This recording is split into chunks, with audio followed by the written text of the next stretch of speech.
definitely saw during that pole shuffle, the outside was the place to be. They can carry so much more momentum, I should say, going through the corners. But now we move on to our production sedan pole shuffle. Take us through it. Yep, Wayne Leveson in car number 86, and on his outside there will be car number 89 of Ken Melvin. And Ken hasn't been travelling all that quick, and I'm surprised that he got up into the top 6. But they get points for every position they finish in. Ken Melvin's obviously done the work. Let's see if he can sort out Dogwash as they come through turns 3 and 4 and into the front straightaway. It looks a bit odd now going the other direction, don't they? Down the front. Oh, it's actually, I thought it was Wayne Leveson. It's not. It's Jamie Graham in car number 22. Silly me. Jamie Graham down the back straight. Oh, I think he could probably advance through this pole shuffle. He's got a lot of talent, a lot of speed in that car. Out of turn 4 and down the front straight away. And he's going to have himself a fairly big handful shortly,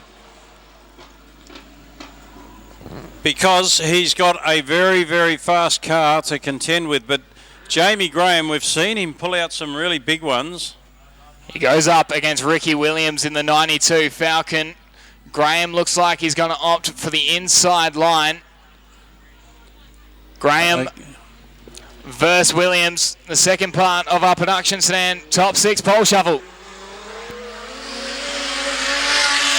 Run away, and once again the outside seems to be the place to be for Williams. Graham's going to fight back on the inside, but the 92 Falcon is going to say thank you very much and swoop into the lead as they race down the back straight. As we mentioned, it's a bit awkward seeing them go in the correct direction around the Collie Speedway after the street stocks as they come across the line. Williams will lead across the white flag. Graham's got one more lap to try and make an impression on the inside of the 92, otherwise he gets parked as they run down the back straight for the final time. You'd have to imagine, unless it's a pretty desperate lunge from Graham, this is how they'll finish. So they run through turn number 3. Williams will progress in the top 6 pole shuffle, and Jamie Graham, a valiant effort from the Commodore considering the smoke he was blowing early on this afternoon. He will start from position number 5 in the production sedan A-Main. Righto, we've got a good one coming up now. 2 black cars out there, Ricky Williams and Jake Avens. Now, Jake Avens didn't want to go, it was Cody Avens didn't want to go Speedway racing. Jake's younger. Jake wanted to go Speedway racing, so Cody took it up, and now he does streets, and Jake is in productions. Ricky Williams leads Jake Avens into the first turn. We saw Jake Avens pull out a big one last night to win a heat race. I don't know if he's going to be able to do anything in this one. He's dropping off the pace. And Ricky Williams goes on. He could advance one grid position here. I'm not sure what level that'll take him to. Down the front straightaway. He gets a chance now to have an argument about whether or not he can get onto the front line, I think. Ricky Williams has got Jake Avens' measure big time as they go down the back straight. But he's got some work to do, because Ricky Williams is going to be up against the smallest car in production sedans, but probably one of the fastest cars on a track like this.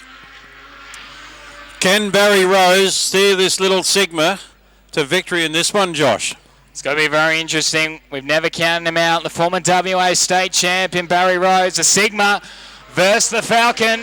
We're underway. The Falcon will have the legs going into turn number 1, but the little Sigma can carry so much more speed, and he rages up on the outside. There was contact between the two of them as they race down the back straight. Rose trying to keep the little Sigma at the door of the Falcon. Williams shuts the door. Rose tries to fight back. They're still bashing into each other as they come across the line. Williams leads across the white flag. Rose now dives to the inside. The 181 Sigma wants this one badly. There's more contact. He unsettles the 92.